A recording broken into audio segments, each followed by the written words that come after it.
Canadians are very proud people and we're very resourceful. When things are tough, we roll up our sleeves, we get to work. Yeah, thanks, Trudeau.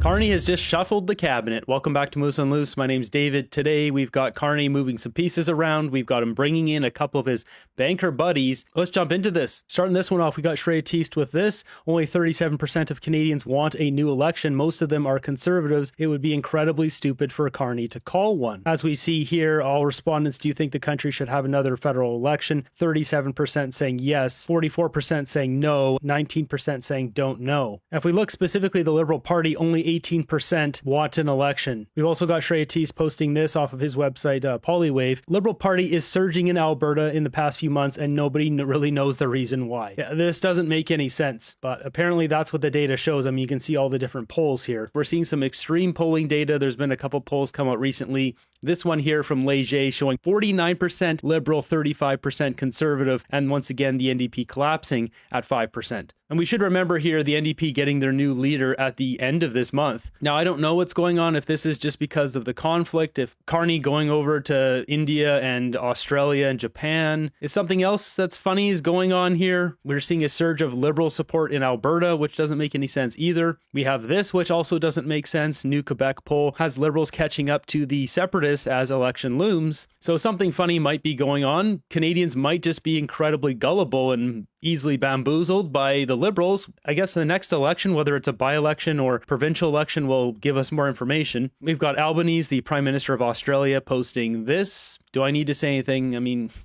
this is embarrassing. We've got Pierre Poilievre, on the other hand, visiting Bundestag in Berlin, meeting with more business leaders. There he is with Anna. Little walk and talk. Did you sign any agreements or MOUs? Like, this is ridiculous. Obviously, he's not the prime minister, but he's setting up these relationships for when we do get him as prime minister. This guy's saying you're not accomplishing a single thing. I could go off on this. You guys know, I mean, I've been breaking down Carney's conflicts of interest and researching the guy before Justin Trudeau stepped down. I started researching Carney back in September of 2024. So well over a year and a half now. We just have so many people like this that are just completely stupid. Now, we do have Sebastian going on CTV, calling out Carney's flip-flopping on his stance with supporting America going into Iran or not.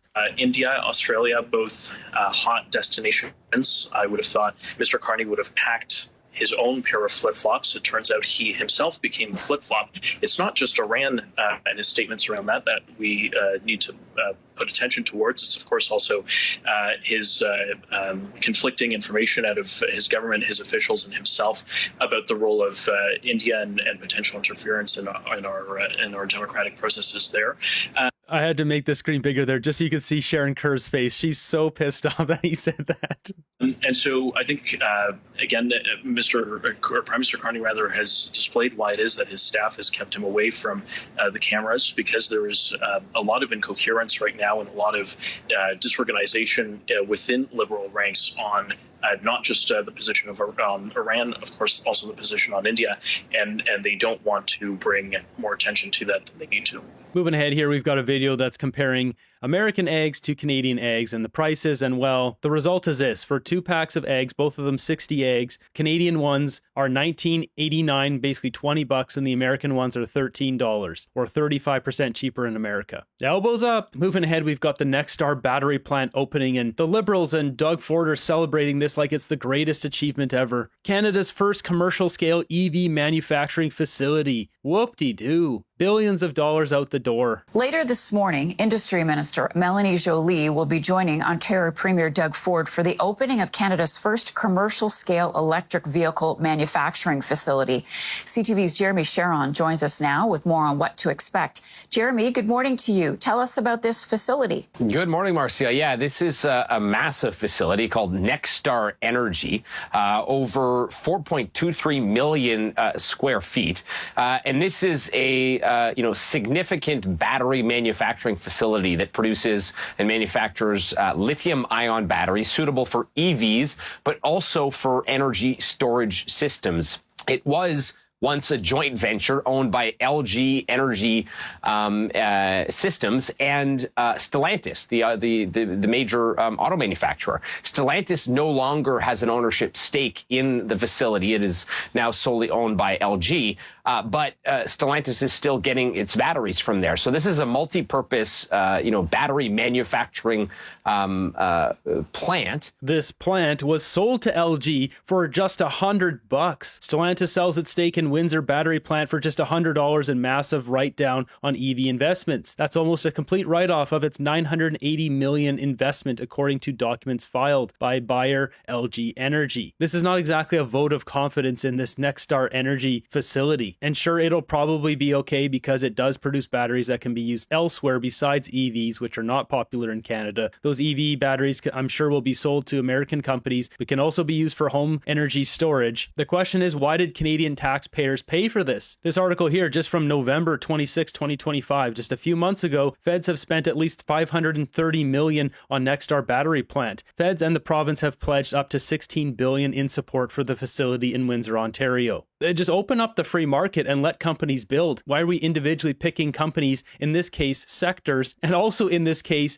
EVs, which keep losing? Canadians aren't buying them. It's just bankrupting our country for no reason. Oh, that's right, because Mark Carney, through Justin Trudeau, brought in this net zero agenda here since 2019. All these different EV and battery manufacturing facilities, many of them going bankrupt, getting delayed or moved to America, all for his investments in Stripe and his net zero agenda here. Pushing carbon credits on us so we can have a carbon score on every single thing that we buy. Like this nonsense we see in the EU, our money's never spent for us. It's always for their benefit. And it is significant. The company Nexstar says that it has already, through this project, invested over 5 billion Canadian dollars into the economy and created about 1,300 jobs, which with plans to continue to upscale eventually to about 2,500 people being employed by the company. So, Marcia, this is significant at a time when, Canada is looking to shift its focus in terms of auto manufacturing towards EVs, given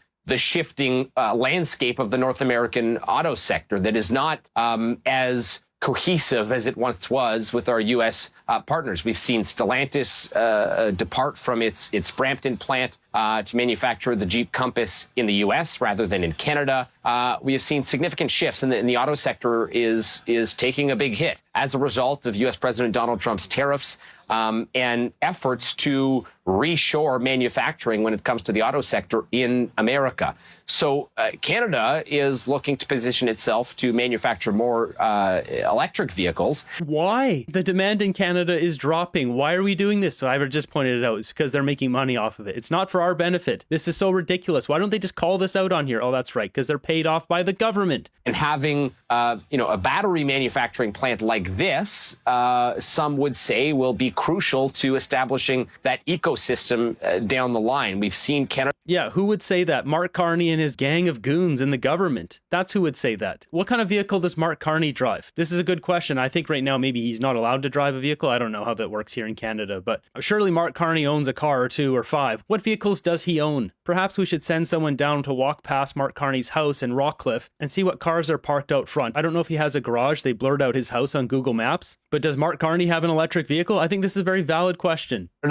Take a number of steps in the last little while. Just last month, announcing a tens of millions of dollars in investment to add 8,000 EV chargers across the country. And we've also seen that deal with China that is going to bring in new Chinese vehicles every year, but also through that deal, a push to establish joint ventures between Chinese companies and Canadian companies to establish manufacturing and supply chains here in Canada. So again, the way he frames this, like, oh, well, China's bringing in EVs too. It's an EV party. It's like, dude, you're talking about a battery manufacturer here that China's not using.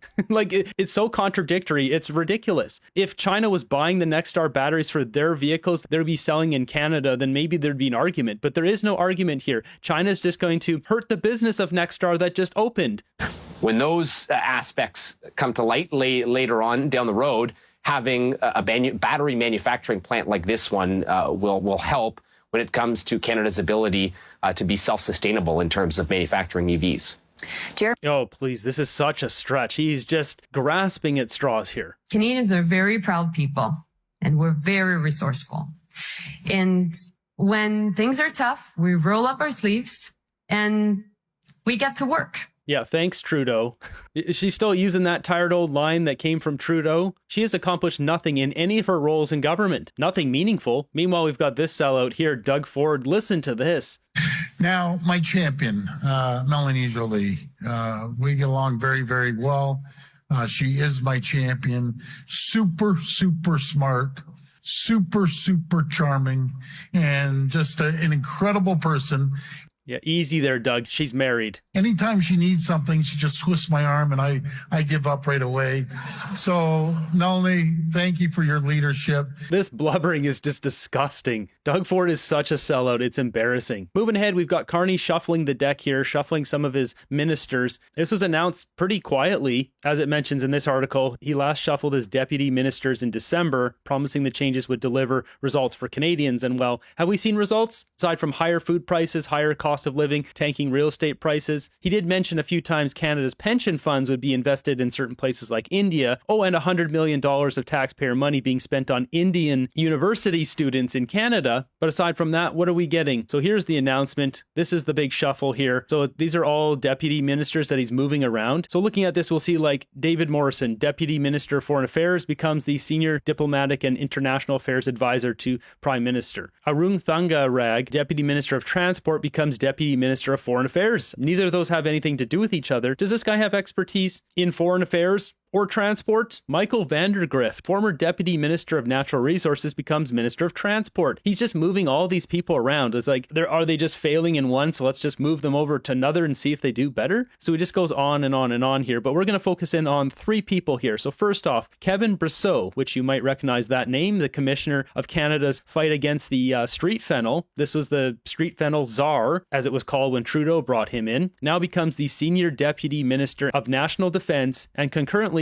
Commissioner of Canadian Coast Guard, and will continue serving as the commissioner to fight against street fennel. So he's staying as the street fennel guy, and that was his full-time job before, but now he's also adding on national defense and Canadian Coast Guard. Like, this is a clown show. Obviously, he had extra time in his day before if he suddenly can add in all this extra stuff. So here's Kevin Brosseau, shown in Washington, D.C. along Defense Minister David McGuinty. He was brought in as this street fennel czar, and that was it. Like, literally nothing has come out since then, aside from this one photo, which I haven't even seen before. He hangs out with McGuinty. They both get a couple photos with some fart face, and that's about it. Now, the other two people we want to talk about here is two of Mark Carney's banker buddies. We've got Glenn Purves and Rob Stewart. Rob Stewart was already in the government as the Deputy Minister of International Trade, but now he's becoming the Deputy Minister responsible to the lead of the creation of the new Financial Crimes Agency. Yep, financial crimes. And we've got Glenn Purves, who was recently the global head of macro research at BlackRock Investment Institute, now becoming the Deputy Minister of International Trade. Now, if we do a deeper dive into these guys, who are they? Well, Rob Stewart here, as you can see, I already got stars on these guys' names. I think these guys are friends with Mark Carney. He's worked with both of them before. So you can see his record here, 2010 to 2014. This was when Mark Carney was the governor of the Bank of Canada, and this guy was the Assistant Deputy Minister, International Trade and Finance, Department of Finance Canada. Note institutional overlap with Mark Carney's tenure as Bank of Canada governor. So I think he knows this guy from back in those days. He needs A-team guys that he knows, that he trusts, that are probably friends with him. And then this guy goes on to do a bunch of other roles here. Assistant Deputy Minister, Financial Sector Policy, Associate Deputy Minister of Finance, Public Safety, International Trade. And now he's the guy in charge of the Financial Crimes Agency. And Glenn Purves here, going back to 2009 to 2011, Senior Advisor and Acting Executive Director at the International Monetary Fund, the IMF. Note, institutional overlap with Mark Carney's global finance governance work at the FSB, Financial Stability Board, which we see here, the International Monetary Fund, the IMF, membership in the Financial Stability Board. These two groups intertwined with each other, so there's a good chance that Mark Carney knows this guy from these two organizations' dealings. Not to mention, we've got 2012 to 2014, Senior Director of International Economic and Financial Policy at the Department of Finance Canada. Note, institutional overlap with Mark Carney's tenure as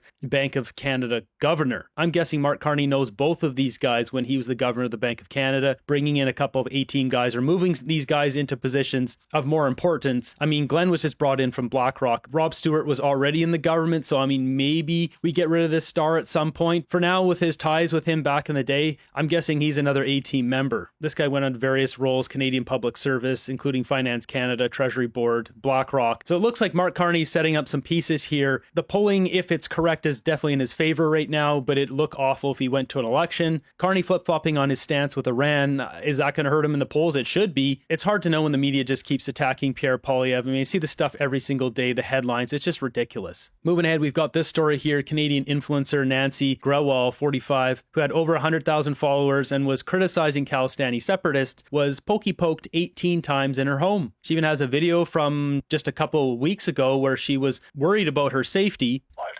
Same happened in the Canada. I'm a Canadian citizen, but I don't feel safe in this country right now. Because the Saturday morning, 5:30 a.m., 8th of November, the one white Canadian guy came to my home and he hold a big red color gas gallon full in the gas, and the man spread the gas everywhere on my wooden duck in front of my door, and then after they fire it. So I believe the God saved me, God saved my life. Nothing happened to me, nothing happened to my house. Just call the cops. And I know who is this person. His person is belong to Khalistan, and he always sit in the County Road 42 Gurdwara.